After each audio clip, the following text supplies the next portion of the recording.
ပြားကန်နေတဲ့စပင်ပုံစံကြောင့်မနက်တိုင်းဆင်းညင်နေပြီလား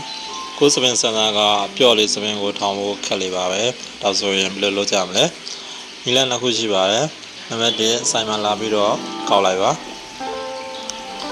ဟုတ်ပါရဲ့ကောက်လိုက်ရတဲ့စပင်ကထူတဲ့ပုံစံကိုတန်းပြီးတော့ရပါလိမ့်မယ်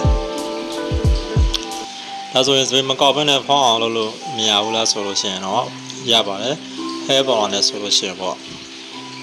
ဒုံလေးကတော့အရင်လွယ်ပါတယ်စပင်မှာလိမ့်မိတာနဲ့ဖွာပြီးလိုက်ရုံလေးပါပဲ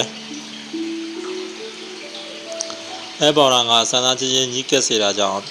ပြားကပုံစံကနေပြီးတော့မှပို့ပြီးတော့ဖောင်းကြွားတဲ့ပုံစံထူရတဲ့ပုံစံ trash လာပါလိမ့်မယ်ကိုရတဲ့ပုံစံမှာထားလို့ရပါပြီကိုရတဲ့စလိုင်းကိုထားလို့ရပါပြီတိတ်ပါပဲ fluffy hair က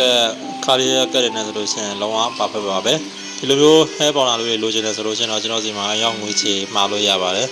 ဆေးကတော့တကူကို1000ခွဲပါတကယ်လို့10ခုစီးမယ်လို့ရှိရင်တော့14,500ချက်စီးနဲ့ရမှာပါဆုံးရကြည့်ပြီးတဲ့အတွက်အားလုံးကိုကျေးဇူးတင်ပါတယ်ဗျာ